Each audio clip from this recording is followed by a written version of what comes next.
The lord. హల్లెలూయా. మంచిది. పరిశుద్ధ గ్రంథం తెరుద్దాం. రోమా పత్రిక 8వ అధ్యాయము. అపోస్తుడైన పౌలు రోమీలకు రాసిన పత్రిక 8వ అధ్యాయము 35వ వచనాన్ని నేను చదువుతున్నాను, గమనించండి. క్రీస్తు ప్రేమ నుండి మనలను ఎడబాపు వాడెవడు? శ్రమ అయినను, బాధ అయినను, హింస అయినను,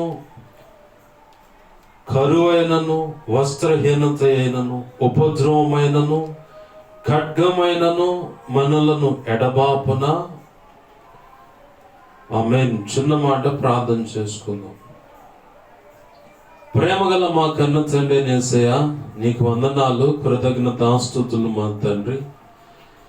జీవాధిపతి, నీకు స్తుతియు ఘనత మహిమ ప్రభావాలు ఆరోపిస్తూ ఉన్నాను. దేవా, మీరు ఇచ్చిన లేఖనాన్ని కృపతో జ్ఞాపకం చేసుకొని విరవండి. మా ఆధ్యాత్మిక ఆకలి తీరున్నట్లుగా ఆహారముగా నన్ను వడ్డించండి. అలాగనే అది మేము ఆరగించి ఆకలింపు చేసుకొని శక్తిని పొంది నీ పక్షంగా నీ కృపను బట్టి మా వంచులో మేము నిలచి మా ఎదుట ఉంచబడిన పరుగు పందెంలో ఓపికతో కృప చొప్పున సాగిపోవుటకు అయా మా అందరితో నీ మనసులో ఉద్దేశించుకున్న సంగతుల ద్వారా మాట్లాడమని బతిమలాడుచున్నాం. క్రీస్తు యేసు సంపూర్ణతకు సమానమైన సంపూర్ణత మేము పొందినట్లు ఈ భూమి మీద క్రీస్తు పత్రికలుగా, క్రీస్తు పరిమళ సువాసనగా, నీవు వెలిగించిన దివిటీలుగా అనేకులకు వెలుగు చూపేవారిగా, వెలిగించేవారిగా, మండించేవారిగా దేవా మేము ఉండి నీకు నీ పోలికగా ప్రతిబింబాలుగా ఉండుటకు కూడా కృప చూపమని మాతో మాట్లాడమని బతిమలాడుతున్నాను.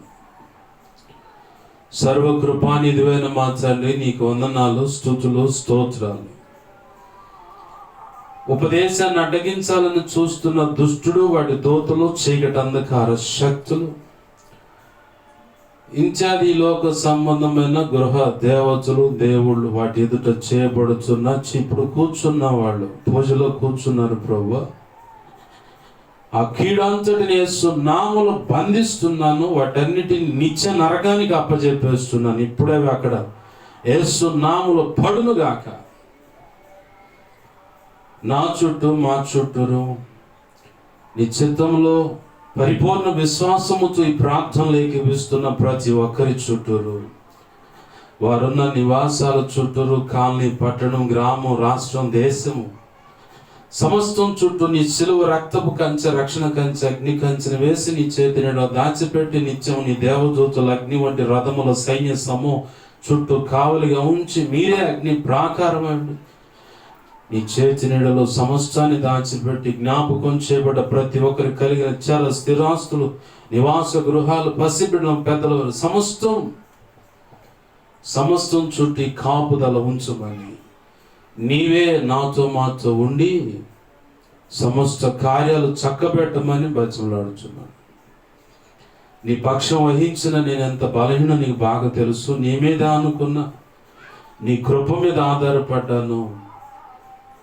నా సమస్త అవిధేయతలు, అతిక్రమ దోషాలు, పాప దోషాలు, ఆజ్ఞాతిక్రమలు క్షమించు. నీ సిలువ రక్తంలో కడిగి పవిత్రపరచు.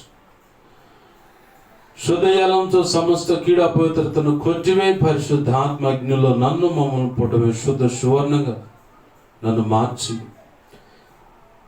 నీ పరలోక శుద్ధ సువర్ణ తేలు నాపై ఉంచి నన్ను చక్కగా నిలబెట్టి నా నోటిని మీ నోటి బోరగా చేసి బలమైన వాక్శక్తినిచ్చి నన్ను నీ సిలువ చాటును మరుగుపరిచి నా ముఖాంతరం నుంచి మీరు కనబడుచు ధారాళమైన నీ ఆత్మ నడిపింపు, లేఖన ప్రత్యక్షత, ఆత్మ ప్రత్యక్షత, బలమైన వాక్శక్తినిచ్చి మీరే నాతో మాతో సూటిగా, తేటగా, స్పష్టంగా మాట్లాడమని నీ కృపాస్తాలకు నన్ను మమ్మల్ని అప్పచెప్పుకుంటూ మీరు ఇచ్చిన లేఖనాన్ని బట్టి కృతజ్ఞతాస్తుతులు చెల్లించి యేసు నామములోనే ప్రార్థించి సమస్తం పొందుకొని నిన్ను మహింపరచుకుంటున్నాం మా తండ్రి.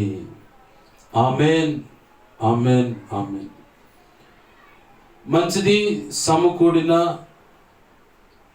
ఈ శబ్దాంతరాల ద్వారా నా మాటలు వింటున్నా, ఈ వీడియో ద్వారా ఇక ముందైనా వింటున్నా, వినబోతున్నా ప్రతి ఒక్కరికి ప్రభు అయిన యేసుక్రీస్తు వారి పేరట నా హృదయపూర్వకమైన వందనాలు. అందరికీ వందనాలు. చదవబడిన లేఖనంలో పౌలు భక్తుడు అంటున్నాడు, క్రీస్తు ప్రేమ నుండి మనలను ఎడబాపువాడు ఎవడు?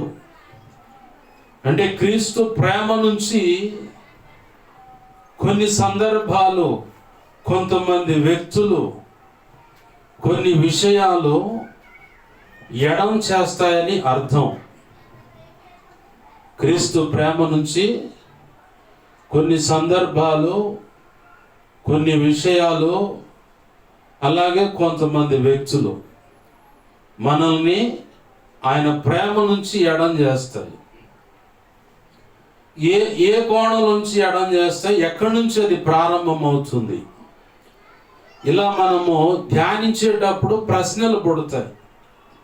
అనేకమైన ప్రశ్నలు పుడతా ఉంటాయి ధ్యానిస్తూ ఉండగా, అధ్యయనం చేస్తుండగా. అంటే గతంలో చెప్పాను నేను, అది పర్టికులర్గా నీకు అర్థం కావాలంటే, నేను ఎటుగుడి పశువులు, పొట్టేళ్లను, గొర్రెలను కాచినోడు కాబట్టి, అవి మా ఇంట్లో పెరిగాయి కాబట్టి వాటిని బాగా గమనించేవాడిని నేను. ఫస్ట్ చిన్నప్పటి నుంచి మనంతా అబ్జర్వ్ చేయటం, అన్వేషణ అన్నమాట. ఎందుకు ఇది ఇలా చేస్తుంది, అలా చేస్తుందని. ఆ పశువులను పంట పొలాలు తోలుకొని వెళ్ళినప్పుడు చకచక మేస్తాయి. మధ్యాహ్నం కల్లా మంచి ఎండప్పుడు చక్కని నీడ చూసుకుంటుంది. అంతటితో అది ఆగదు. మళ్ళీ కూర్చొని కడుపులోకి వెళ్ళిన తీసుకున్న ఆహారాన్ని మళ్ళీ నోటికి తెచ్చుకుంటుంది. అది మళ్ళీ నోటికి తెచ్చుకొని ప్రశాంతంగా దవడ కింద వేసి నవ్వులుతా దాన్ని నెమర వేయటం, ధ్యానించటం అంటారు ఆధ్యాత్మిక జీవితంలో. మళ్ళీ అంటేనే మళ్ళీ కొంచెం ఎండ తీవ్రత తగ్గగానే మళ్ళీ లేచి బర చక ఇంటికి వచ్చే సమయంలో ఇంటికి పోదని తోలుతూ ఉంటే వాటిని ఇంకా ఆసక్తిగా మేస్తూ ఉంటాయి. ఇదేంటి ఇప్పుడు దాకా బాగానే ఉంది, ఇప్పుడు ఎక్కువ మేస్తని అనుకుంటాం మేము పశువుల విషయంలో. ఆధ్యాత్మిక జీవితంలో కూడా నీవు ఇది అధ్యయనం చేయాలి. అంటే దీన్ని అవలంబించాలి, అలవాటుగా మార్చుకోవాలి.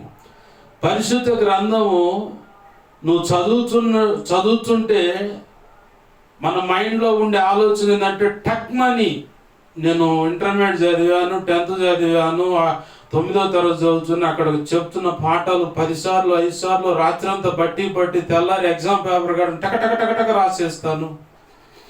ఇదేందో విచిత్రంగా ఈ బైబిల్ గ్రంథం నాకు మొక్కెక్కట్లేదు, అర్థం కావట్లేదు అంటే అర్థం కాదు.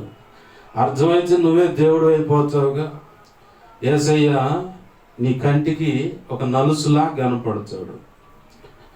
పరిశుద్ధాత్మ దేవుడు కూడా ఇతని సహవాసం, సహాయం నాకెందుకు, నాకు ఈ సబ్జెక్ట్ అంతా అర్థమైపోతుందని చెప్పని తేలికపాటి భావన, తృణీకారం నీలోకి వచ్చేస్తుంది. దాన్నే పతనం అంటారు. ఆ పతనవ స్థితికి నువ్వు వెళ్లకుండా ఉండటానికి అది అర్థం కాదు.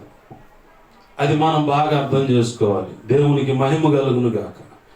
హల్లెలూయా. అర్థమైందా? ఆ పతనవ స్థితికి మనం వెళ్లకుండా ఉండటానికే అది అర్థం కాకుండా పెట్టాడు ఆయన. అర్థం కాకుండా పెట్టడమే కాదు, ఆ అర్థం కావడానికి ఆయన ప్రతినిత్యం అర్థిస్తూ ఉండాలి. అయ్యా అర్థించుట అంటే అడుగుట. అయ్యా నాకు సహాయం చేయదే, ఇక్కడ అర్థం కావట్లేదు అని అడుగుతావు.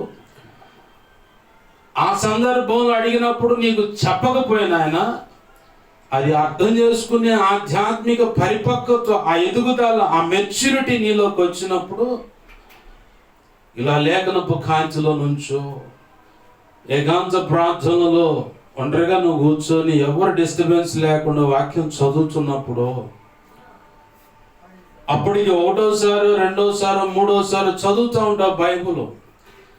అట్లా వన్ బై వన్ ఆదికాండం నుంచి ప్రకటన గ్రంథం దాకా అలా చదువుకుంటా నడుస్తున్నప్పుడే ప్రతి విషయం నీకు అంతుపడుతుంది.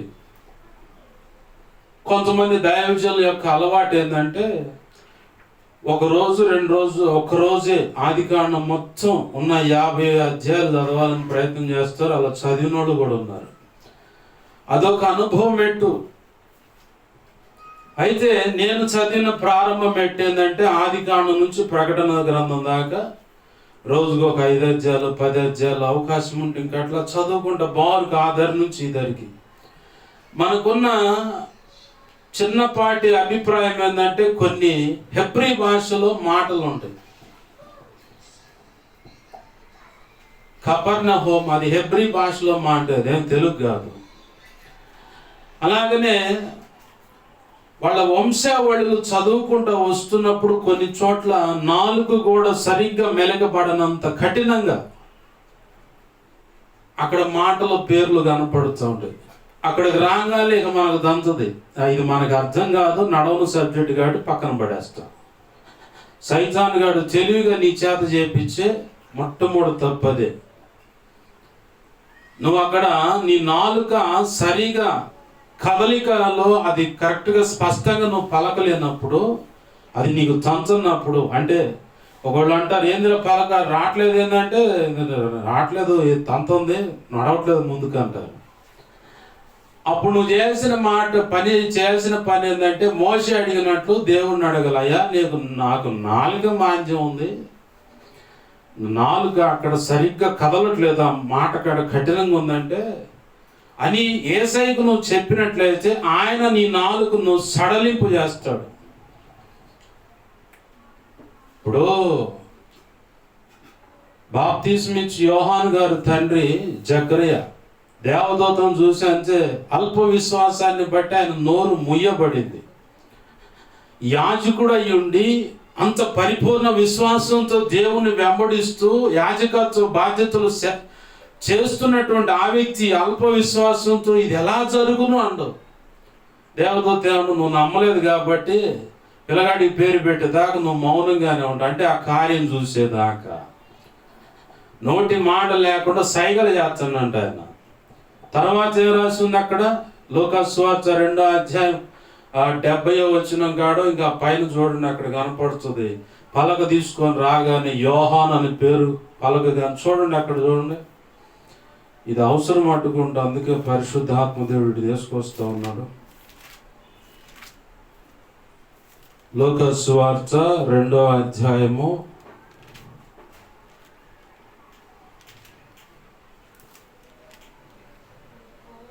2వ అధ్యాయంలోనైనా 1వ అధ్యాయం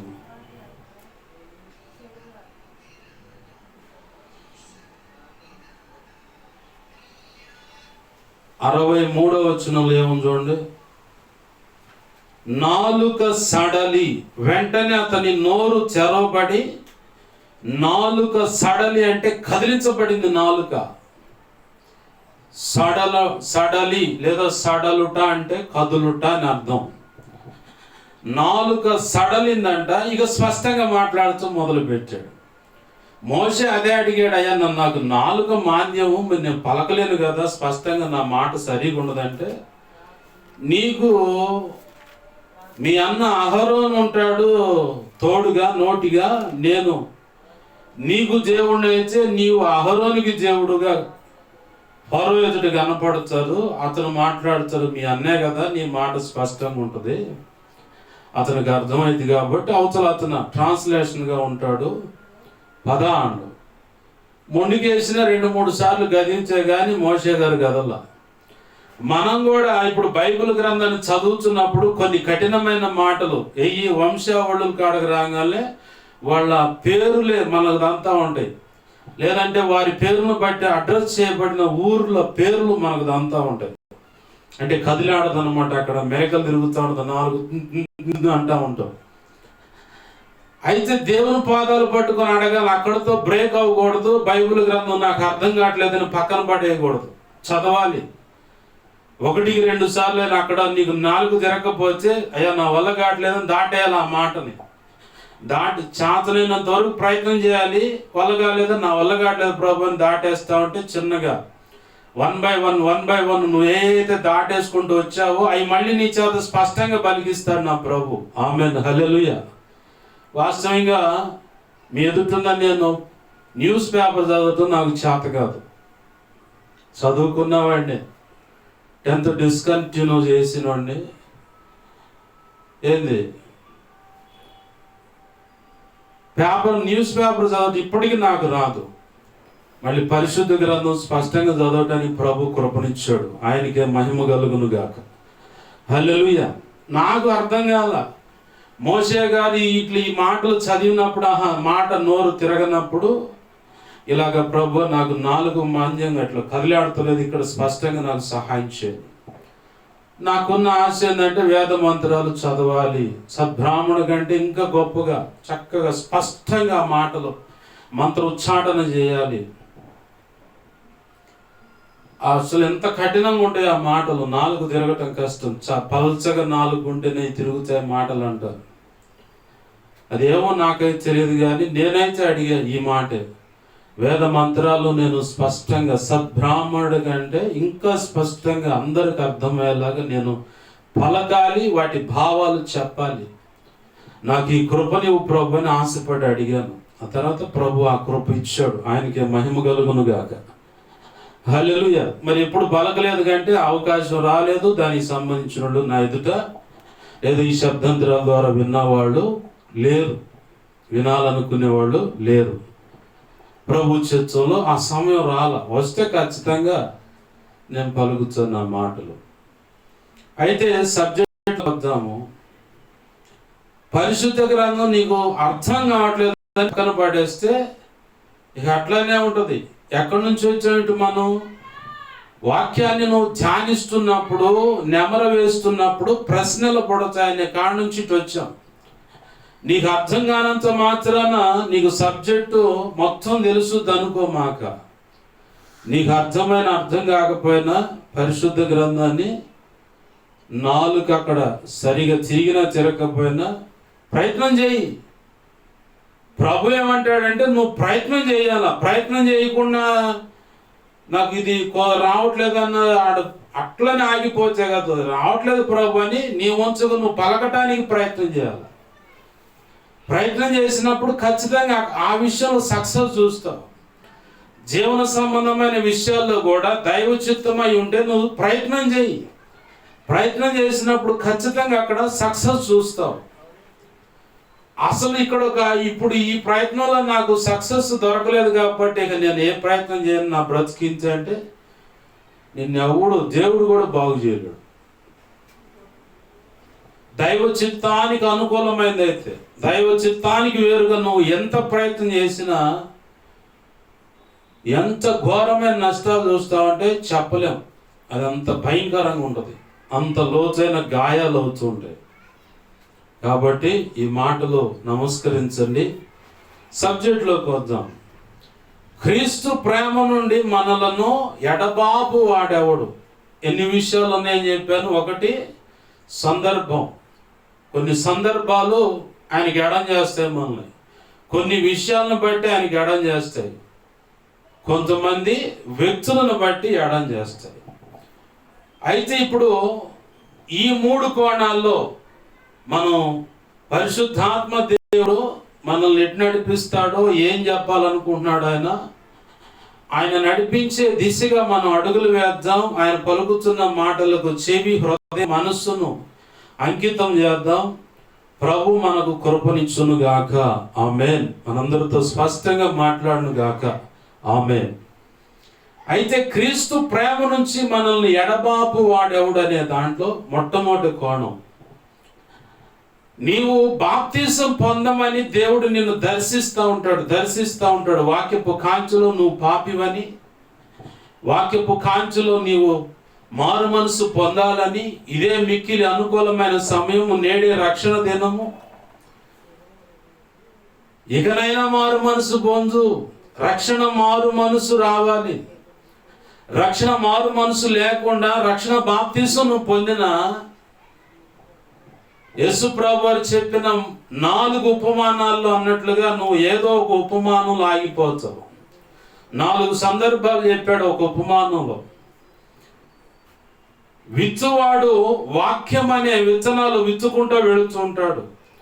అవి కొన్ని రోడ్డెమ్మట పడ్డాయి, కొన్ని రాతి నేలలో పడ్డాయి, కొన్ని బాగా చెట్లు బాగా పొదలాగుంటే ఆ పొదల మధ్యలో పడ్డాయి, కొన్ని మంచి నేలలో పడ్డాయి. మారు మనసు లేకుండా, రక్షణ నిశ్చయత లేకుండా నువ్వు బాప్తీసం పొందితే జరిగే నష్టాలు ఈ 4 కోణాల్లో కనపడతాయి. జరిగే నష్టాలు 3 అంటే ఈ 4 ఉపమానాల్లో 3 విషయాల కాడ నువ్వు నష్టపోతావు. 4వ విషయంలో నువ్వు నాటబడిన వ్యక్తి అయితే ఏ స్థితి అయినా సరే నా ప్రభువే నాకు కావాలంటావు. ఆమేన్, హల్లెలూయా. ఫస్ట్ ఆఫ్ ఆల్ మొదటిగా చెప్పిన మాట ఏంది? రోడ్డు ప్రక్కన పడ్డ విత్తనాలు మొలకెత్తుతాయా? రోడ్డు పక్కన పడ్డ విత్తనాలు వెంటనే సైతాన్ని కూడా వచ్చి అట్లనే దోచుకుని వెళ్ళిపోతాడు. పక్షి అనే దానికి సాదృశ్యం సైతాను. నీ హృదయంలో దేవుని వాక్యం నాటుతూ ఉంటాడు. మందిరంలో విన్నంతసేపు వింటావు, ఆ మందిరము గడప దాటడం ఆలస్యం. మళ్ళీ సామాన్యుడిగానే నువ్వు ఇంటికి వచ్చేస్తావు. ఆదివారం కానీ, బుధవారం కానీ, శుక్రవారం అయినా, శనివారం అయినా, ఆన్లైన్ ప్రేయర్ అయినా, ప్రత్యేక ఉపవాస కూటాలైనా, చెప్పబడుతున్న ఉపదేశాలు, ఆ సందేశాలు నీ హృదయంలో విన్నట్టే ఉంటాయి. కానీ మందిరము గడప దాటంగానే నువ్వు వాటిని వదిలేసి వచ్చేస్తావు. అవి నీలో క్రియ జరిగించవు. కారణం ఏంటంటే మన్ను అంటే మట్టి సరిగా లేదు, సరైన కావలసినంత రీతిగా నీ హృదయ స్థితి లేదు. కాబట్టి ఆ వాక్యము అనే విత్తనాన్ని పక్షి వచ్చి దోచుకొని వెళ్ళిపోతుంది, అంటే తింటుంది అది.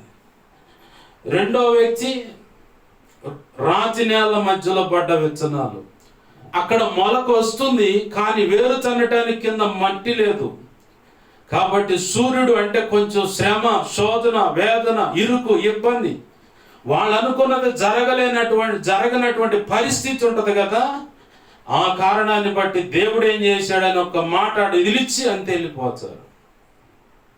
ఇది రెండో రకం. సరైన మారు మనసు లేకుండా, రక్షణ నిశ్చయత లేకుండా బాప్తిసం పొందిన వాని యొక్క బ్రతుకు హృదయ స్థితి. మూడవది చెట్ల మధ్యలో పడ్డ విత్తనాలు మొలకెత్తుతాయి. ఆల్రెడీ అంతకంటే కొన్ని ఐహిక విచారాల చేత గుబురుగా గూడు కట్టుకున్న ఆ తీగలు, ఆ కొమ్మలు, ఆ ఇతర మొక్కలన్నీ, అంటే ఓ సమస్య, వ్యాధో, ఇరుకో, ఇబ్బందో, అప్పో, రోగమో, రొప్పో ఏయ్యో ఉంటాయి ఆడ. దేవుని వాక్యం విత్తుతా ఉన్న మొలకెత్తుతున్నట్టు కనపడుతుంది, కానీ దేవుని వాక్యానికి ప్రాధాన్యతనివ్వకుండా శరీర సంబంధమైన, ఈ లోక సంబంధమైన విషయాల మీదే మనసు పెట్టి దేవుని వాక్యాన్ని పక్కన పెట్టి వాళ్ళు అనుకున్న దాని దిశగానే అడుగులు వేసి దేవుని నమ్ముకున్నాం కానీ ఉపయోగం ఏం లేదని మళ్ళీ సాక్ష్యం ఇస్తారు. ఇది మూడు రకాలుగా. నాలుగో రకం ఎలా ఉంటాడో, దుక్కి దున్నబడి సేద్యము అంటే చక్కగా పదును చేయబడిన భూమిలో. ఆ పదును చేయబడిన భూమి అని ఎందుకంటానంటే దాంట్లో ఆల్రెడీ ఈ వాక్యపు కాంచులో పలానా రాయి ఉంది తీసేయంటే తీసేస్తారు, పలానా వెండిపోయిన మొక్క కొమ్మ ఉంది అంటే తీసేస్తారు. వెంటనే అన్ని శుభ్రం చేసుకొని మెత్తగా మార్చుకుంటారు వారి హృదయాన్ని. మెత్తగా పలాంది అడ్డుగా ఉంది నీ హృదయం కఠినం అవటానికి కారణం ఇదేంటే తీసేస్తాడు. వెంటనే తీసేస్తున్నాం, వెంటనే పలానా నువ్వు సరి చేసుకోవాలంటే వెంటనే వదిలేస్తారు. సరి చేసుకోవడం, దిద్దుకోవటం, లోబడటం, ప్రతిదానికి వాక్యానికి సరెండర్ లోబడిపోయి సరి చేసుకుంటూ నేను క్రీస్తు పోలికగా మారాలి, క్రీస్తు నా హృదయ సింహాసనం మీద ఆసీనుడై ఉండాలి, నేను ఆయన బిడ్డగా బ్రతకాలని తపన పడేవాడు తన హృదయాన్ని తన హృదయం అనే దుక్కి అంటే పొలం, హృదయం అనేటువంటి ఆ పొలాన్ని దున్ని అడ్డుగా అభ్యంతరంగా ఉన్న రాళ్ళు, కొమ్మలు, చిన్న చిన్న పుల్ల మొక్కలు మొత్తం తీసేసి పక్కన పడేసి శ్రేష్టమైన అందుతున్న గింజలు హృదయంలో దాచిపెట్టుకోవటమే కాదు, పరిశుద్ధాత్మ వర్షాన్ని కురిపించు ప్రభు అని అడిగి శ్రేష్టముగా చక్కగా విత్తనం మొలకెత్తడమే కాదు, ఏపుగా పెరగటము, 30 దంతులుగాను 60 దంతులుగాను 100 అంచెలుగా ఫలించేడి పాత్రగా యేసయ్య ముందు కనబడతారు. ఆమేన్, హల్లెలూయా. అయితే ఈ 4 కోణాల్లో కనపడుతున్న ఈ ఉపమానంలో మొట్టమొదటిగా మారు మనసు పొందటానికి అభ్యంతరమైనటువంటి వ్యక్తులు ఉంటారు. దేవుడు మాట్లాడుతూనే ఉంటాడు. బాప్తిసం పొందమంటే కొంతమందికి కుల కట్లు అడ్డొస్తాయి, కొంతమందికి విగ్రహారాధన అనే అడ్డొస్తుంది. మేమైతే బాప్తిసం పొందాం, నువ్వైతే అట్లా కాదు, మేనర్కి ఇవ్వాలని చెప్పానంటూ ఉంటారు. కొంతమంది ఆడపిల్లలు ఉంటే తల్లి అంటది, మా అన్న జరుపు, మేనర్కి ఇవ్వాలని నిన్ను అంటారు.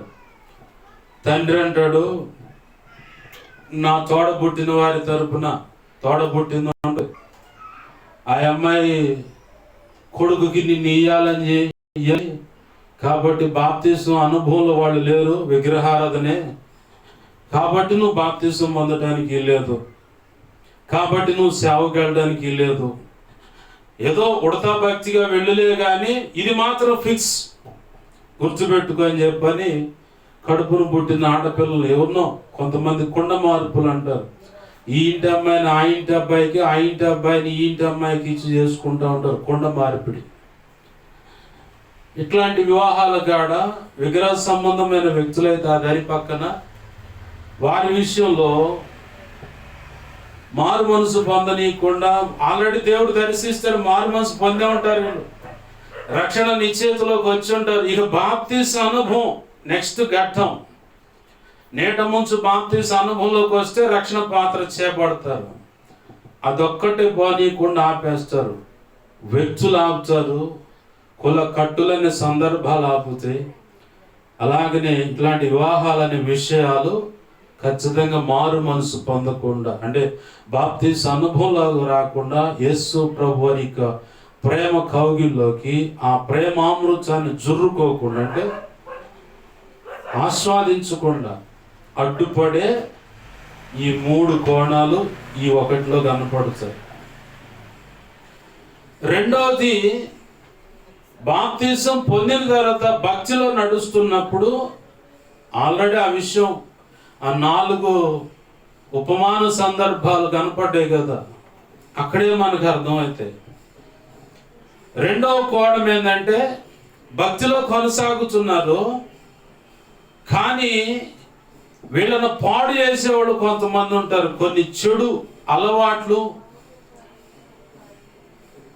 మనకు బాగా అర్థం కావాలంటే, తప్పిపోయిన కుమారుని గమనిస్తే ఆస్తి కోసం ప్రయత్నం చేస్తాడు, చెడు స్నేహాలు చేరుతారు పక్కన, వాళ్ళు వీళ్ళు కలిసి మొత్తం కలిసి పోయి ఉట్టిగట్టుకుని ఊరేగితే ఉన్నదంతా పోగొట్టుకొని చివరికి మళ్ళీ తండ్రి దగ్గరికి వచ్చాడు. వీడిది ఒక్కోణం, అంటే మారు మనసు రిపెంటెన్స్ అనేది కలిగింది, ఎనిక్కి వచ్చేసాడు. అలా ఎనిక్కి రాకుండా పోయిన వాళ్ళు చాలా మంది ఉన్నారు. రక్షణ విషయంలో, సేవ అనే పిలుపు విషయంలో పిలుపు కలిగిన వాళ్ళు కొన్ని కఠినమైన మాటలను బట్టి, కఠినమైన పరిస్థితుల్లో దేవుడు నడిపిస్తున్న దాన్ని బట్టి ఎనిక్కి జారిపోయిన వాళ్ళు ఉన్నారు.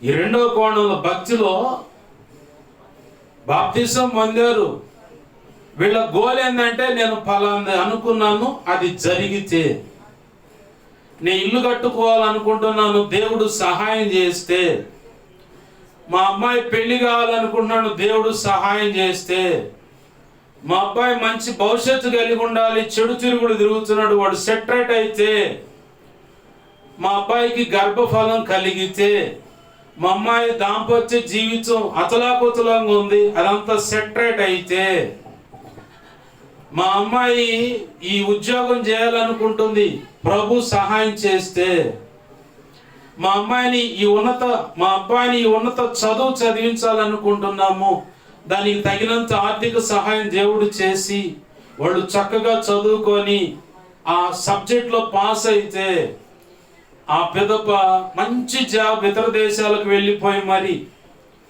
మంచి జాబ్ లక్షల కొలది జీతాన్ని సంపాదిస్తూ వాళ్ళు వెల్ సెటిల్ అయితే, ఇదిగో పలానా అప్పు రావాలి, అప్పు వస్తే ఆ డబ్బు తిరిగి చేతికి వస్తే అని, లేదు మాకున్న ఈ అప్పులు తీరిపోతే, మాకున్న ఈ సమస్యలు తీరిపోతే, నాకున్న ఈ రోగం నయం అయితే,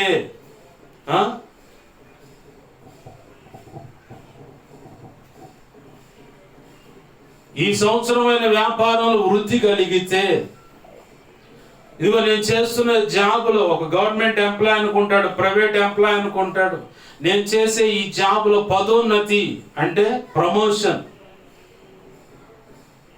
ప్రమోషన్ వస్తే నేను అంత కానుకిస్తా, నేను అది ఇస్తా ఇది ఇస్తా, ఇవన్నీ ఏం చెబుతారో వీళ్ళు కోరుకున్నది ఏదన్నా కానీ కాలేదా పని, వెళ్ళిపోతారు, సైడ్ అయిపోతారు పూర్తిగా. అప్పటిదాకా వారి జీవితాల్లో జరిగిన కార్యాలు మర్చిపోతారు, అప్పటిదాకా వారు అనుభవించినటువంటి దేవుని ప్రేమను మర్చిపోతారు, మొత్తాన్ని ఈడ్చి తన్ని ప్రభువా రక్షణ నువ్వే ఉంచుకో అన్నట్లుగా వెళ్ళిపోతారు. డేవిడ్ పాల్ యాంగిచో గారి దగ్గరికి ఒక తల్లి వచ్చిందంట. అయ్యా, దేవుడు నన్ను ప్రేమించట్లేదు అంటుందంట. ఎందుకని అమ్మా అంటే, నేను అడిగిన ప్రతి దానికి దేవుడు సమాధానం ఇచ్చాడు, కొన్ని విషయాలు గోల్గా పెట్టుకొని ప్రార్థన చేస్తున్నాను, కానీ నన్ను దేవుడు ప్రేమించట్లేదు. ప్రేమించిన వాడైతే గతంలో నేను అడిగిన ప్రతి దానికి సమాధానం ఇచ్చాడుగా, ప్రేమించిన వాడైతే ఇదిగో గతంలో ప్రతి దాని విషయంలో నేను అడగంగా టక్మని ఆ విషయాల్లో ప్రాబ్లం సాల్వ్ చేశాడు, సమాధానం ఇచ్చాడు, సంతోషాన్ని ఇచ్చాడు, బాగానే ఉంది. ఈ మధ్యలో దేవుడు నా మీద ప్రేమ తగ్గింది, నన్ను ఎడబాసినట్టున్నాడు, నేను అడిగిన ప్రతి దానికి సమాధానం ఇవ్వట్లేదు, కాబట్టి ఇది మొదలుకొని నేను మందిరానికి రాను, ఈ యేసయ్యని నేను నమ్మను, వెంబడించును, సభకు సెలవు అన్నా. దైవజనుడు పరిశుద్ధాత్మ దేవుడు ఇచ్చిన ఆలోచన బట్టి మాట్లాడి చెప్పాడు, మా బాప్తిస్మం పొందక ముందు నుంచి బాప్తిస్మం పొందిన దాకా, బాప్తిస్మం పొందిన తర్వాత ఇప్పుడు నువ్వు విరక్తి చెంది పలుకుతున్న ఈ గడియ వరకు దేవుడు నీకు ఏ ఏ విషయాల్లో మేలు చేశాడో అవన్నీ ఒక నోట్ మీద రాసుకుంటారా అన్నాడు. అంటే ఒక పుస్తకంలో కోట్ చేయి, రాయి వాటిని అని చెప్పగానే మరి చెప్తే నేను నా అభ్యర్థన అంటే నా కోరిక, నా వినతి, లేదంటే నా మనవి, నా ఈ ప్రార్థన మరి అంగీకరిస్తారా? మరి దైవజనులుగా మీరు ఇక నేను రాను ఇక సంఘానికంటే అంగీకరిస్తా, కానీ ముందు నేను చెప్పి నీ పని చేయాలి. సరే అని చెప్పని వెళ్ళిపోయింది. ఇక రాత్రంత ఏంది, తపనంత ఏంటంటే ఇక దేవుడు ఏం చేయలేదు, నాకు నన్ను ప్రేమించట్లేదు, నన్ను ఎడబాసాడు, నాకు దేవుడు తోడుగా లేడు, నాకు అది అర్థమవుతుంది, నేను అడిగిన ప్రార్థనకు సమాధానం రావట్లేదు, కాబట్టి నాకు ఇక యేసు ప్రభు వద్దు, ఏమొద్దు, సంఘం వద్దు, ఇక ఏ బాధ్యతలు పరిచర్య వద్దు, ఏమొద్దు అనుకున్న తీర్మానంతో ఉంది. ప్రభు ఇచ్చిన ఆలోచన చొప్పున దైవజనుడు చెప్పిన మాట తీసుకుని వెళ్ళిపోయి రాయటం మొదలుపెట్టి ఆవేశంగా టక ఒక 10 సుమారు రాసిన తర్వాత ఇక రాయడానికి ఇక రావట్లేదంట, మనసు సహకరించట్లేదు, ఏడుతూ కూర్చుందంట. కారణం ఏంటంటే పరిశుద్ధాత్మ దేవుడు ఆమె మీద బలంగా పనిచేస్తున్నాడు. ఆమేన్, హల్లెలూయా. ఏం జరిగిందో ఏమో అర్థం కాలేదు, కానీ తిరిగి తెల్లారి అంటే నెక్స్ట్ సండే వచ్చింది. అయ్యా ఇదిగో దైవజనుడు అడిగాడు, అమ్మా దేవుడు చేసిన మేళ్ళు గురించి రాసావా అంటే, దేవుడు అన్యాయస్తుడు కాదయ్యా అంటుందంట. అదేందమ్మా నువ్వు ప్రార్థన చేస్తే సమాధానమే లేదు, దేవుడు అన్యాయస్తుడు, నన్ను ప్రేమించట్లేదా? అయ్యా ఆ మాటలు మాకు బుద్ధి గట్టి తిని నేను ఆ తప్పుడు కోతలు కూశాను కానీ నా ప్రభు నాకు మేలు చేయక మానలేదు. ఆమేన్, హల్లెలూయా. ఎన్ని మేళ్ళు అంటే నువ్వు చెప్పిన మాట చొప్పున రాయడానికి తెగించాను. ఒక 10 సందర్భాలు రాసిన తర్వాత ఏమైందో ఏమో తెలియదు, ఇక ఏడవటమే మొదలు పెట్టాను. కారణం ఏంటంటే ఆమె గతాన్ని మర్చిపోయింది, ప్రస్తుతాన్ని చూస్తుంది. నీవు అడిగిన ప్రతి ప్రార్థనకి సమాధానం ఇవ్వాలంటే ఆయన ఏటీఎం కార్డుగా మార్చాడు. నీ చేతిలో ఒక అల్లావుద్దీన్ అద్భుత దీపని మన దైవజనుడు ఆ టైపు ఏ జీవితం చేయడానికి నీకు ఒక ప్యూన్గా మారిపోతాడు.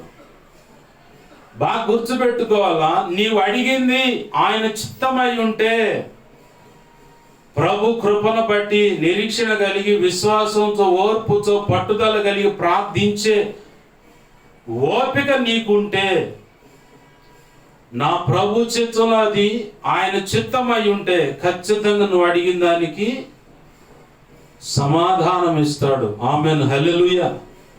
అలా నేను ఎన్నో విషయాల్లో దీర్ఘకాలంగా సంవత్సరాల తరబడి చేసిన ప్రార్థనలకు నాకు సమాధానం వచ్చింది. ప్రార్థన వీరులు మనం తీసుకొచ్చి ఇంట్లో అలా రాసి పెట్టుకొని నేను కూడా ఇలా ప్రార్థన చేయాలి. అక్కడ వాళ్ళు ప్రార్థనా వీరులు కానీ చెప్పబడటానికి వాళ్ళ కింద కొన్ని విషయాలు రాసి పెట్టారు.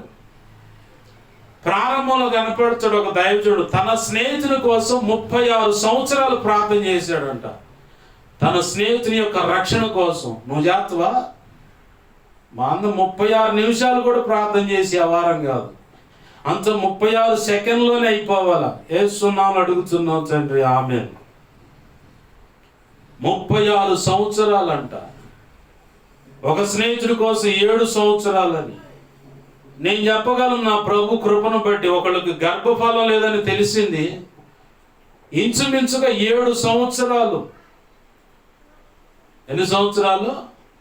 ఇంచుమించుగా 7 సంవత్సరాలు.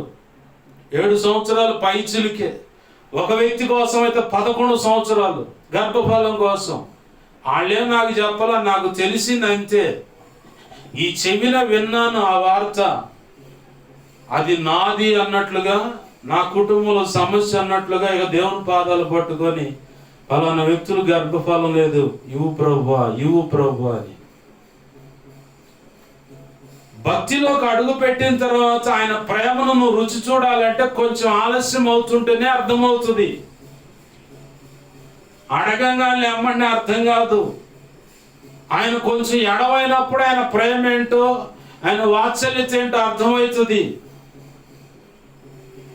ఇప్పుడు గృహాల్లో తల్లి ఉన్నంతసేపు బిడ్డలకు అర్థం కాదు ఆ విలువ. భర్త ఉన్నంతసేపు భర్త విలువ ఏమో అర్థం కాదు. పొడుచా ఉండదు అనుమానం, ఈ అనుమానంతో ఆయన్ని కొల్లబొడవలసిన కాడి కొల్లబొడిసి ఒక టయానికి దేవుడు తీసుకోగానే ఇక అప్పుడు అర్థమైంది, తెల్లమోకం వేసి ఏంది నా బతుకెట్ అయిందని. యేసు ప్రభు వారు నీకు ఎడవైనప్పుడే నీకు అది అర్థమవుతుంది ఆయన ప్రేమ ఏంటో. ఎడవైనప్పుడు డొంకదారులు తప్పుడు నిర్ణయాలు తీసుకుని అడుగులు వేస్తూ తిరుగుతూ ఉంటావు చూడు, అప్పుడు తగిలే ఎదురు దెబ్బలను బట్టి నా తల్లి ఉంటే నన్ను సరైన మార్గంలో తీసుకెళ్ళగలిగేది, నా భర్త ఉంటే నాకు కరెక్ట్ అయిన ఆలోచన ఇచ్చేవాడు, నా యేసయ్య నాతో ఉంటే ఈ తిప్పలు ఉండే కాదు కదా, బుద్ధిగడ్డి దీన్ని అడ్డం తిరిగి ఇలా అడుగులు వేస్తానయ్యా క్షమించని ఆయన వైపు తిరుగుతావు. ఆమేన్, హల్లెలూయా. ఒకవేళ కుటుంబంలో పెద్దలే కోల్పోతే నేను చెప్తాను, నా ప్రభు నీకు తల్లిగా తండ్రిగా ఉంటాడు, భర్తగా ఉంటాడు.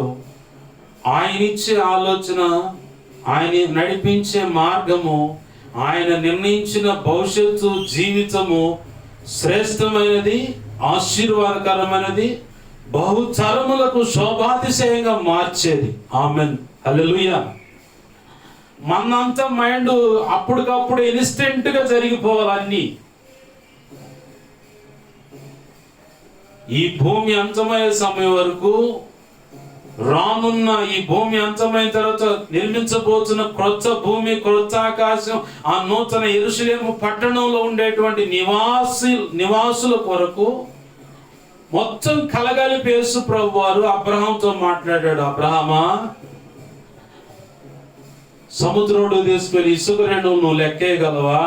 నా వల్ల ఏమైంది ప్రభువా?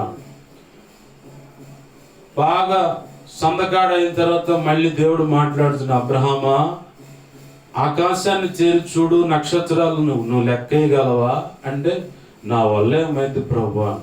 అయితే నీ సంతానం ఇలా ఉంటుంది అన్నాడు. ఆమెన్, హల్లెలూయా. ఆ వాగ్దానాన్ని నెరవేర్చడానికి 24 సంవత్సరాలు నిరీక్షణ, 24 సంవత్సరాల ఓర్పు, పట్టుదల, ప్రార్థన, విశ్వాసం కలిగి ఆయన ఎదుట ఎప్పటికప్పుడు చెప్పగానే సెటరేట్ అవుతూ సరి చేసుకుంటూ ఆయన లోబడి ఆయన చెప్పిన కాడకు వెళ్ళి ఉండమన్న కాడ ఉండి ఆయన నిలబడమన్న కాడ నిలబడి చేయమని చేశాడు. కాబట్టి నీవు నేను భూమి మీద బ్రతికి ఉన్న వాళ్ళందరూ అబ్రహాము సంతానమే, సముద్రపు ఇసుక రేణువులు అన్నమాట. మనం ప్రభునందు నిద్రించి దేవుని సన్నిధికి వెళ్ళిపోయి పరదేశంలో విశ్రాంతి పొందుతున్నారు చూడు, ఒకానొక రోజు పరలోకంలో ఉండబోతున్నారు చూడు, వాళ్ళు ఆకాశ నక్షత్రములు. ఆమెన్, హల్లెలూయా. అర్థమైందా? దేవుడిచ్చే వాగ్దానం యొక్క విలువ, సమయం. నా ప్రభు నీకు ఇవ్వాలనుకుంది శ్రేష్టమైనది. దాన్ని నువ్వు కాపాడుకోగలవా? దాన్ని ఎలా హ్యాండిల్ చేయగలవో తెలుసా? ఇంకొక విషయం చెప్తా, పరిశుద్ధాత్మ దేవుడు గుర్తు చేస్తున్నాడు. అడగంగానే అమ్మని పని కాలేదని, దేవుడు నాకేం ఇయ్యట్లేదని ఆ రక్షణ పాత్రని ఎగిరి చల్లినట్టుగా పోయే వాళ్ళ గురించి దేవుడు మాట్లాడుతున్న మాట ఇది. రెండవ సబ్జెక్ట్ అన్నమాట. ఒక యవనస్తుడు బడికి వెళుతుండగా, నానా నాకు బైక్ కావాలా. వాస్తవానికి వాడి సైకిల్ దొక్కే వయసు, బైక్ కావాలని. ఒకడున్న పొట్టోడు వాళ్ళ తాతను అడిగాడు, తాతాయ్ నాకు బైక్ కొనిపెట్టవే నువ్వు అని చెప్పాడు వాడు. మేమన్నా ఆ మాటలు, ఎరా నీకు బైక్ కావాలా, ఇటు చూడమ్మా బైక్ కావాలంటుండే ఇప్పుడు అని చెప్పి. అంటే వాడి యాస అలా ఉంటుంది కాబట్టి అలా మాట్లాడుతున్నా, ఎక్కిరించాలని కాదులే, కానీ వాడికి ఆ టైపులో వెళితేనే వాడికి అర్థమైంది, అట్లా మాట్లాడుతా. ఇప్పుడు వాడికి బైక్ కొని చేంజ్ చేస్తారు. మొన్న బైక్ మీద కూర్చొని ఇట్ట కూర్చున్నారే మీద వేసుకుంటే ఏం వేసుకునేది, తీరా బండి చోర్రా అని చెప్పి అంటున్నాడు. ఎవరి మీద వేయాలరా అని చెప్పి. అట్లానే ఆ పసి వయసులో బైక్ ఇస్తే ఏం చేస్తారు? మొన్న ఇంచుమించుగా 2 లక్షలే ఉంటుంది స్పోర్ట్స్ హై స్పీడ్ బైక్ ఇస్తే కరెక్ట్గా ఈ స్టేడియం ఎదురుగానే వర్షం పడదు, సందకాడ గుద్దితే ముందు మూతి మొత్తం ఫోర్క్ అంతా గుల్ల అయిపోయింది. గతంలో ఒక న్యూస్ చూసాం, యవన పిల్లగాడే, నాన్న నాకు బైక్ కొంటావా లేదంటే చచ్చానని చెప్పని సూసైడ్ వీడియో చూపిస్తున్నాడు. ఒకగానొక్క కొడుకు ఈడాడు చచ్చడని చెప్పని పోయి 2,75,000 రూపాయల bike, high speed sports bike తీసుకొచ్చి ఇచ్చాడు. ఫ్రెండ్స్ని వెనకమాల ఫ్రెండ్ని ఎక్కించుకొని అట్ట బయట వచ్చారు. వచ్చేటప్పుడు శవాన్ని తెచ్చారు. ఆ న్యూస్లో ఇస్తా ఉన్నాడు, ఈ 2,75,000 ఖర్చు పెడితేనేమో నా బిడ్డ చచ్చిపోతాడన్న సంగతి నాకు అర్థం కాలేదు, సూసైడ్ చేసుకుంటానని బెదిరించి వీడియో చూపిస్తా ఉంటే తప్పక ఒకగానొక్కడని కొనిస్తే అట్ట బయట వచ్చాడమ్మా, శవంగా వచ్చాడు అని బోర్ నడుచండి. ఇప్పుడు దాన్ని హ్యాండిల్ చేయగలిగితే, దాన్ని కరెక్ట్గా జాగ్రత్త చూడగలిగితే అన్నీ బాగానే ఉంటాయి. నా తమ్ముడు బండి తోలుతా ఉంటే నేను బైక్ పోయినప్పుడు వెనకాల కూర్చున్నా. మా వాడు క్లచ్ ఎక్కువ వాడుతూ ఉన్నాడు, గట చైన్స్ ప్యాడ్స్ కొట్టుకుంటా ఉన్నాయి.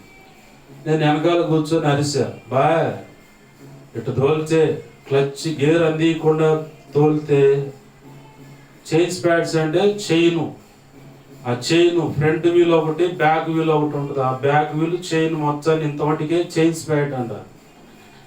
అవి పోతాయి అయ్యా, అవి పోయినప్పుడే టక టక టక టక అని కొట్టుకుంటూ ఉంటుంది, చైన్ లూజ్ అయిపోద్ది. క్లచ్ ఎక్కువగా మూమెంట్ ఇస్తూ ఉంటే గేర్ అందియకుండా క్లచ్ ప్లేట్లు అరిగిపోతాయి. కాబట్టి దీనివల్ల ఇంజిన్ బండి దెబ్బ. అవునా? అవునయ్యా. దొంగతో పోయిన బండి షోరూమ్ నుంచి బయటకు వచ్చిన 4.5 లేదా 4 సంవత్సరాల 8 నెలలు ఆ తర్వాత నేను ఆ చైన్ మార్చా. ఆ చైన్ స్పాడ్ మారిస్తే మేస్త్రి అన్నాడు, మీరు ఏమన్నా ఒక లింక్ తీసారా? ఉంటాయి కదా లింక్, అమ్మటి లింకు అట్లాంటిది ఒకటి తీస్తారంట. నాకు తెలియదు, నేను ఏం తీయలేదయ్యా, నేను ఆల్రెడీ డ్రైవర్ని. గేర్ ఎక్కడ అందించాలో, ఎక్కడ క్లచ్ వాడాలో, ఎంతోటి క్లచ్ వాడాలో అవన్నీ మూమెంట్స్ కరెక్ట్ తెలిసి ఉంటే ఆ చైన్ స్పాడ్స్ పోవు, బండి కూడా నష్టం అవ్వదు. అది నాకు తెలుసు కాబట్టి నా దగ్గర 4.5 అంటే 4 సంవత్సరాలు 8 నెలల దాకా బండి షోరూంలోంచి వచ్చిన చైన్తోనే తిరిగింది. ఆ ఫ్రంట్ చైన్కు సంబంధించిన బ్యాక్ వీల్ అంతటితోనే తిరిగింది. ఎందుకు ఈ మాటలు చెప్తున్నా అంటే, ఆ వస్తువు నువ్వు అడిగింది ఇస్తే కరెక్ట్గా డీల్ చేయగలవా లేదన్నది దేవుడికి బాగా తెలుసు. ఆమేన్, హల్లెలూయా. దేవునికి బాగా తెలుసు నువ్వు అది ఎంతవాటికి డీల్ చేయగలవు, ఎంతవాటికి హ్యాండిల్ చేయగలవు, ఎంతవాటికి జాగ్రత్త చేయగలవు, ఇచ్చిన దాన్ని ఎంత జాగ్రత్తగా చూసుకోగలవని. అది పైకే కావచ్చు, నువ్వు కోరిన కోరికే కావచ్చు, అలాగే సేవా పరిచర్య బాధ్యతలే కావచ్చు. ఈ యవనస్తుడు అడుగుతా ఉన్నాడు తండ్రిని, తండ్రి పోస్ట్ పోన్ చేస్తా ఉన్నాడు, ఇప్పుడు కాదులే అంట. ఒకనొక రోజు చివరికి కాలేజీకి వెళ్తా ఉన్నాడు. తన యవన ప్రాయంలో ఉన్నప్పుడు ఫ్రెండ్స్ అంతా కారులో తిరుగుతూ ఉంటే, నాన్న నాకు కూడా కారు కావాలి, నెక్స్ట్ బర్త్డేకి ఖచ్చితంగా కారు కొంటాలేయా. నువ్వు ఎప్పుడు చూసినా సైకిల్ అడిగితే అంతాను, మోటార్ సైకిల్ అడిగితే అంతాను, అంటే బైక్ అనమాట మోటార్ సైకిల్ అంటే. ఇప్పుడు కారు అడుగుతుంటే అంతే అంటున్నా అని చెప్పంటే, నేను ఖచ్చితంగా ఇస్తానంటే కాదని చెప్పని, ఇస్తావా అంటే ఇస్తాను, ఖచ్చితంగా ఇస్తాను అన్నాడు. బర్త్డే వచ్చింది. బర్త్డే రాగానే బర్త్డే గిఫ్ట్ మరి సీక్రెట్గానే ఉంటుందిగా. మనోడు మంచి విసుగులో వస్తున్నాడు. మా నాన్న చెబుతాడు కానీ చెయ్యడు ఇయ్యడు అని చెప్పని విసుగులో వస్తా ఉన్నాడు. తండ్రి ఏమో సర్ప్రైజ్గా ఉండాలి, ఏదైనా ఒక అద్భుతంగా నా కుమారుడు ముందు దాన్ని ప్రదర్శించాలన్నట్లుగా ఓ బాక్స్ తెచ్చి, ఇదిగోనయ్యా నువ్వు అడిగిన గిఫ్ట్ అని. ఏముంది గిఫ్ట్లో? ఏమి లేదని నేలకేసి కొట్టి అలిగి వెళ్ళిపోయాడు. తండ్రి కోసం ఎదురు చూశాడు తండ్రి బిడ్డ కోసం ఎదురు చూశాడు. ఆయన కాలం చెల్లిపోయింది, ప్రభునందు నిద్రించాడు, వెళ్ళిపోయాడు. ఓ గడియ వచ్చింది, తండ్రి చనిపోయిన తర్వాత కబురు వచ్చింది, వచ్చాడు. మా ఊడు రాగానే మొట్టమొదటికి బాక్స్ ఇవ్వండి, దాన్ని తెరవమని చెప్పండి అన్నాడు. మిగతా ఆస్తి బాధ్యతలు అవన్నీ తర్వాత, ముందు ఇది ఇవ్వండి. ఆ బాక్స్ తీయంగానే ఆ బాక్సులో మొట్టమొదటిగా కనపడ్డది, తనని యవన ప్రాయంలో ఉన్నప్పుడు ఏ షోరూమ్కి అయితే తీసుకెళ్ళాడో. కొన్ని కంపెనీలు ఉన్నాయి, ఈ వ్యక్తికి ఒక మోడల్ చేస్తారు, ఇంకా నెక్స్ట్ వ్యక్తి ఇంకొక వ్యక్తి ఈ మోడల్ నచ్చి నాకు అదే చేయమంటే వాళ్ళు చేయరు. రాయల్స్ ఛాలెంజ్ ఏదో ఉంది మొత్తానికి, ఆ కంపెనీ పేరు రాయల్స్ అని వస్తుంది. ఆ కంపెనీలో ఒక మోడల్ ఒక వ్యక్తికే చేస్తారు, కోట్ల రూపాయలు ఖర్చు పెట్టి. అలాంటి కారు అన్నమాట ఈ పిల్లగాడు అడిగింది. నానా నువ్వు అడిగినప్పుడే ఆ కార్ను బుక్ చేశానయ్యా, కొన్నాను, రిసిప్ట్ కూడా ఉంది, తాళం ఇదిగో, ఆ లెటర్లో రాయబడ్డ మాటలు. చదువుతుండగా చెప్తా ఉన్నాడు తండ్రి వ్రాతపూర్వకంగా, నువ్వు అడిగిన సమయంలో దాన్ని సరైన రీతిగా హ్యాండిల్ చేసుకోలేవు, జాగ్రత్త చేసుకోలేవు, నీకే ఆపద కాబట్టి ఆ కారణాన్ని బట్టి నీకే ఆ రోజు నేను అది ఇవ్వలేదు. ఇప్పుడు నేను తీసుకొచ్చాను, ఇదిగో నేను ఇద్దామనుకున్న సమయంలో నువ్వు విషయం అర్థం కాక విసుగుతో నన్ను కాదని వెళ్ళిపోయావు. ఎదురు చూసి చూసి ఇదిగో ప్రభు నన్ను నిద్రిస్తున్నాను, నా సమయం వచ్చేసింది. ప్రభు చిత్తమైతే నేను నీకు కనపడకపోవచ్చు ఈ భూమి మీద. ఒకవేళ ప్రభు చిత్తమైతే పరలోకంలో మనం కలుసుకుందాం. ఇదిగో నీవు అడిగినటువంటి కారు అని చెప్పని ఇదిగో ఈ రిసిప్ట్ తీసుకెళ్ళి అక్కడ ఇస్తే, ఆల్రెడీ కారు కీ కూడా ఇచ్చారు. నువ్వు రిసిప్ట్ తీసుకెళ్ళి అక్కడ ఇస్తే ఆ కార్ నీకు డెలివరీ ఇస్తారు అని చెప్పాను. కూర్చొని బోర్ని ఏడుస్తాను, అయ్యో అయ్యో నా తండ్రిని ఎంత అపార్థం చేసుకున్నాను అని. ఈరోజు ఇటువంటి సందర్భంలోనే చాలా మంది తుచ్చమైన ఇహలోక సంబంధమైన అభిలాషల చేత ఈడ్చబడుతూ వెరిపించబడుతూ వాటి వెనకాల పడి పరిగెత్తుతూ, దేవుడు నేను అనుకున్నది ఇవ్వలేదు, దేవుడు నేను కోరింది జరగలేదు, ఇలా ఏయో కారణాలు చూపిస్తున్నారు. కానీ నా ప్రభు మొట్టమొదటిగా నీకు నిర్ణయించింది శాశ్వతమైన ఆశీర్వాదం పరలోకంలో. ఆ వధువులను ఉన్నత స్థానంలో ఉండాలని ఆశించాడు. మొట్టమొదటిగా నీకు ఇచ్చిన శాశ్వతమైన ఆశీర్వాదం. అందరి ముందు నిన్ను ఘనపరచాలని, ఘనంగా ఎంచాలని కోరుకున్నాడు. ఎక్కడ? ఈ లోకంలోనూ పరలోకంలో తండ్రి అయిన దేవుని యొక్క పరిశుద్ధ దేవదూతల ఎదుటను సకల పరిశుద్ధుల ఎదుటను తన కుమార్తెగాను తన కుమారుడుగాను నిన్ను ఘనపరచను ఉద్దేశించాడు. వధువులో ఉన్నత స్థానం మొట్టమొదటి ఇవ్వాలని ఉద్దేశించాడు. ఈ భూమి మీద కూడా నిన్ను తలగానే దేశం యొక్క ఉన్నత స్థలముల మీదనే ఉంచాలని ఆశపడ్డాడు. ఇది శాశ్వతమైన ఆశీర్వాదం. ప్రతి తరానికి శోభాతిశయ కారణంగా మార్చాలి, సంతోష కారణంగా మార్చాలి. ఆయన ఆశపడ్డాడు. మనం ఏం చేస్తాం?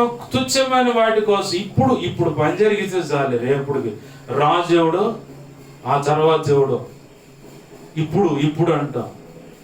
ఇప్పుడు అన్నదానికి కూడా 5 ఏళ్ళ చాలా అన్నం తీసుకొని తింటున్నాం అంటే ఆయన కృప కాదు. అప్పటికప్పుడు అవసరానికి డబ్బు పొందుతుంటుందంటే ఆయన కృప కాదు. శ్వాస తీసుకొని వదులుతున్నామంటే శ్వాస నిశ్వాసలు జరుగుతున్నాయి అంటే ఆయన కృప కాదు. ఓపిక తీసుకొని 4 అడుగులు వేస్తున్నామంటే ఆయన కృప కాదు. యెహెజ్కేలు గ్రంథంలో మాట ఉంది, రక్తములో పొరలాడుచున్న ఇజ్రాయేల్ అనే ఆమెతో అంటున్నాడు. అంటే ఇజ్రాయేలీలందరిని కలగలిపి ఒక మాటగా అక్కడ చెప్పబడుతుంది. ఆ పాటనే మ్యాథ్యూస్ గారు కృపా మినిస్ట్రీస్ వాళ్ళు ఆ మాట అక్కడ రాయటానికి వాళ్ళకు ప్రభు సహాయం చేశాడు. రక్తములో పొర్లుచున్న నన్ను నీవు బ్రతకమని సెలవిచ్చితివి నా యేసయ్యా. ఏ పాట? నేను నిన్ను హత్తుకుంటిని, నీవు నన్ను విడువనంటివే. ఆ మాటని ఈ యెహెజ్కేలు గ్రంథంలో ఉంది. ఆ మాట రక్తంలో పొర్లుచున్న నన్ను చూసి బ్రతకమని సెలవిచ్చితివి నా యేసయ్య అనే మాట యెహెజ్కేలు గ్రంథంలోనే దొరుకుతుంది. ఆ మాట ప్రభునందు ప్రియమైన దేవుని బిడ్డలారా, నా ప్రభు బ్రతకమని సెలవిస్తేనే ఇప్పుడు నీకు 4 అడుగులు ముందుకు పడుతుంది. లేదులే అట్నే ఉండు, హాస్పిటల్ బెడ్ మీదో లేదా మంచం మీద ఉండు అన్నాడు అనుకో, ఆయన ఆజ్ఞ ఇచ్చాడు అనుకో, ఇక అంతే. ఇప్పుడు చూడరాదు అస్సాం పరిస్థితి ఏంది? ప్రకృతి అంతా విలయతాండం చేస్తూ ఉంది. మామూలుగా లేదు అక్కడ పరిస్థితి అంతా. గందరగోళం, నీళ్ళలో తేలుతున్న శవాలు, చక్కగా కట్టబడిన గృహాలు సైతం అట్లనే కొట్టుకొని పోతూ ఉన్నాయి.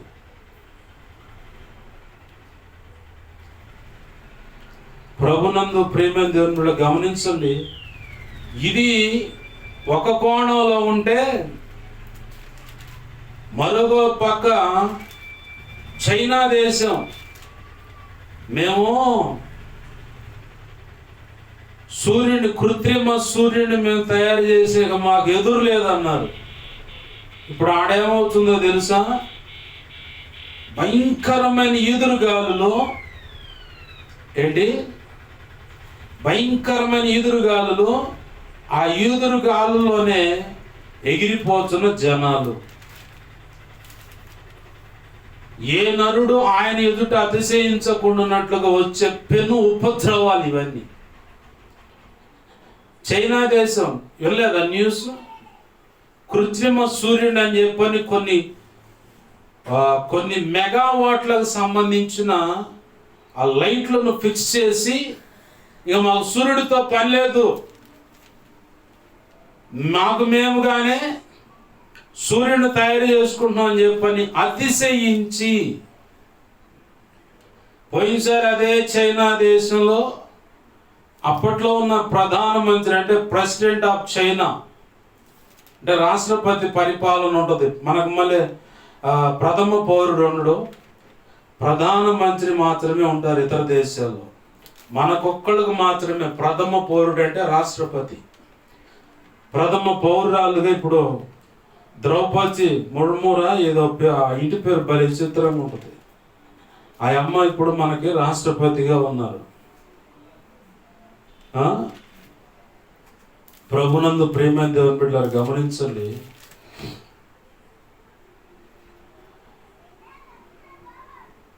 పోయినసారి కరోనా ఎఫెక్ట్ ఏంటంటే ఆ ప్రెసిడెంట్, చైనా ప్రెసిడెంట్ పిచ్చివాగుడు ఒకడు వాగిండు, మాకు ఇంకెదురులేదు, దేవుడితో మాకు పని లేదని. అక్కడ మొదలు పెడితే మన ప్రాంతం దాకా వచ్చింది.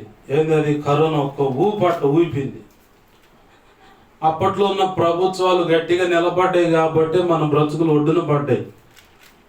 మరి ఇప్పుడు ఏమైందో మళ్ళీ కరోనా వస్తూ ఉంది. అందుట్లో మన రాష్ట్రము, తెలంగాణ రాష్ట్రంలో దేశవ్యాప్తంగా ప్రమాదకరమైన పరిస్థితుల్లో ప్రస్తుతము ప్రజలు, దేశాలు, రాష్ట్రాలు, ప్రభుత్వాలు ఉన్నాయి. ప్రార్థన చేయండి, ప్రభువే మార్గం చూపించాలి. మాకు దేవుడితో పని లేదన్న చైనా ఇప్పుడు కృత్రిమ, అంటే వాళ్ళే కృత్రిమ అంటే సొంతంగా తయారు చేసుకోవటం. దేవుడు ఏర్పాటు చేసిన సూర్యుడు మాకు అవసరం లేదు, ఇంకా మేము హైలైట్ అన్నారు. ఇప్పుడు చూడు, న్యూస్లో చూడండి, గాలులో ఎగురుతున్నారు జనం. మన ప్రభుత్వాన్ని చూస్తే, దేశ ప్రభుత్వాన్ని చూస్తే క్రైస్తవులను, క్రిస్టియన్స్ని, ముస్లిమ్స్ని ఒక దాటికి తెచ్చారు. ఇందాక చూశారు, సుప్రీంకోర్టు ఇస్తున్న ప్రభుత్వం యొక్క బెదిరింపుల వల్ల వచ్చిన స్టేట్మెంట్ అది. వాస్తవానికి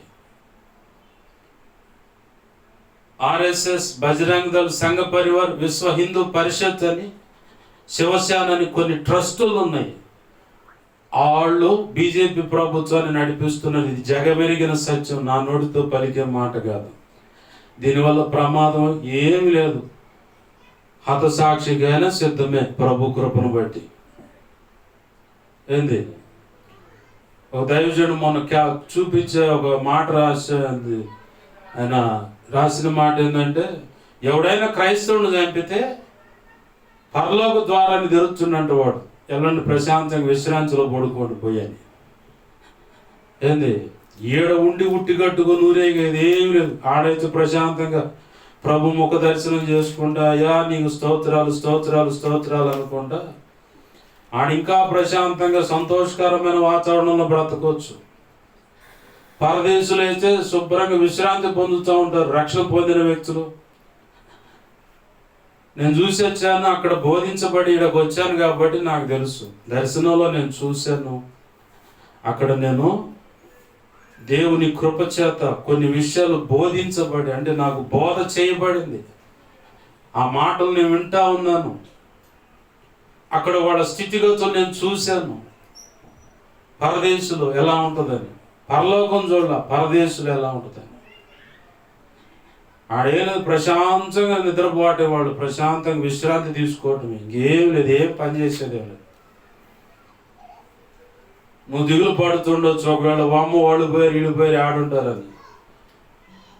నేను చెబుతా, ఖచ్చితంగా పరదేశులో ఉన్నారని. దేవునికి మహిమ కలుగును గాక.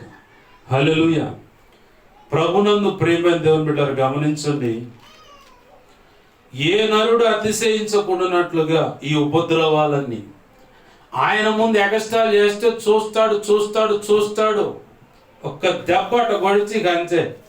ఇప్పుడు చైనా దేశం మొత్తం ఇక అతలాకుతలం అంటారుగా, ఊపిరి ఆడన పరిస్థితి, అంత గందరగోళంలోకి వెళ్ళిపోయారు వాళ్ళు, అంత భయంకరమైన పరిస్థితి. దానికి లేఖనం ఒక ఆధారం చెప్తా ఉంది. ప్రసంగి 8వ అధ్యాయము 11వ వచనమో 17వ వచనమా, ప్రసంగి గ్రంథంలో ఓ మాట ఉంది. 11వ వచనం చూడండి. దుష్క్రియకు తగిన శిక్ష శీఘ్రముగా కలగపోవుట చూచి మనుషులు భయము విడిచి హృదయపూర్వకముగా దుష్క్రియలు చేయుదురు. దుష్క్రియ అంటే చెడు పని. శిక్ష శీఘ్రముగా అంటే వెంటనే, వాళ్ళు చేస్తున్న చెడు పనులకు వెంటనే శిక్ష అనేది, తగిన శిక్ష అనేది రాకపోవటాన్ని చూసి మేమే కరెక్ట్ అని చెప్పనుకొని అడుగులు వేసి, ఇప్పుడు చైనా పరిస్థితి అదే, అస్సాం పరిస్థితి అయినా అదే, భారతదేశ పరిస్థితి అయినా అదే. సగటు ఒకవేళ నీ కనుల ఎదుట కోరహు కుమారులు గనక వాళ్ళు అనుకున్నారు, 40వ కీర్తనలు అడ్డుకుంటా ఆ మాట ఉంది. కోరహు కుమారులు అనుకున్నారు, నీతిగా బ్రతకటం కూడా వ్యర్థమే. దైవజనుడు మాథ్యూస్ గారు ఈ మాట కూడా అక్కడ రాసినట్టున్నాడు ఒక పాటలో. దుష్టుల క్షేమము నే చూచి ఇక నీతి వ్యర్థమని అనుకొనగా. అంటే ఆ మాట ఈ 40వ కీర్తనలో నుంచో 42వ కీర్తనలో నుంచి రాయబడిన మాట. ఆ దుష్క్రియలు చేసేవాళ్ళ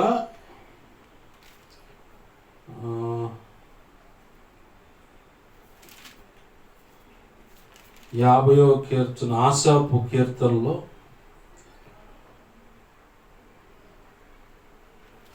మాట రాస్తుంది.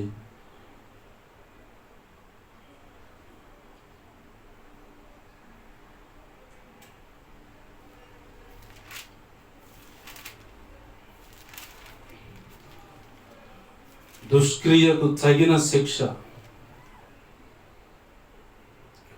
క్షమించండి, 73వ కీర్తన. ఆ కీర్తన అంతా మనం చదివితే ఇక్కడ రాసి ఉంటుంది ఒక మాట. 13వ వచనం, నా హృదయమును నేను శుద్ధి చేసుకొని ఉండుట వ్యర్థమే, నా చేతులు కడుగుకొని నిర్మలుడనై ఉండుట వ్యర్థమే.